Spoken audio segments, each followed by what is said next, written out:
For as long as people have been alive, people have felt unsafe, at least in certain situations. What happens when one feels their safety is threatened? What happens when that person is something of an awkward loner?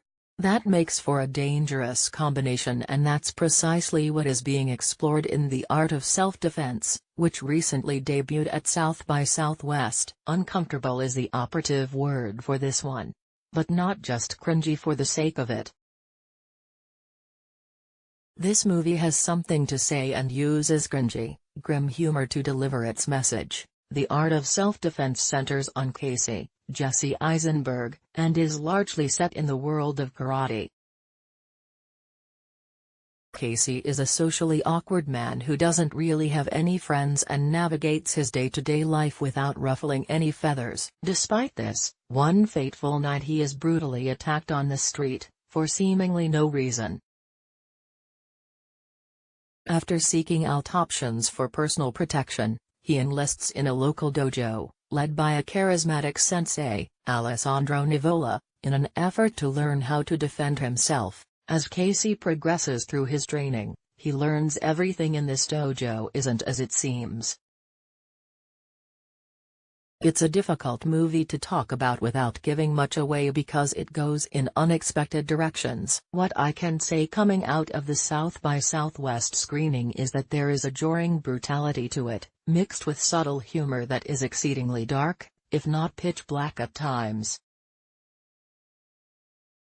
I can't stress that part enough. If there's an audible laugh, it comes from an uncomfortable place. The movie is, in part, a meditation on the silliness that can come with obsessing over a specific pastime or hobby. What's healthy about obsession?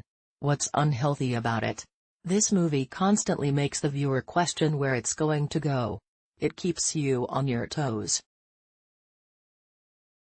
Writer/director Riley Stearns clearly has a lot to say about modern society, specifically masculinity of the toxic variety, ism and violence. This is all explored through the eyes of a socially awkward outcast, which adds another dimension to the whole thing. Where do the disenfranchised outcasts turn for answers when they fear for safety in America? This is someone who has been ostracized largely by his own well-meaning nature. But what happens to someone like that when a terrible event forces them to reevaluate their entire existence? There are a lot of bad ways something like that can go. The theme of toxic masculinity is impossible to avoid, and this movie takes a clear stance. Men have been expected to act a certain way for many years, and that leads to bad things, violent things. Frankly, archetypal men have never seemed so ridiculous as they do in The Art of Self-Defense. As a man who has, at times, felt pressure to go along with the pack, it's never seemed so unappealing as it did when watching this movie. Much of the story centers on the lead, played brilliantly by Jesse Eisenberg, and his journey and how one deals with the aftermath of intense, personal tragedy. He learns the ins and outs of the poison that is vengeance. As things roll on, they just get progressively darker. Seriously, so dark. It's also bizarre yet truthful. There's a hyper-real filter over the whole thing, as if it's all recounted through our protagonist's skewed perspective on the world. Everyone delivers, from a performance perspective. Eisenberg is the standout, but Alessandro Nivola is inspired casting here.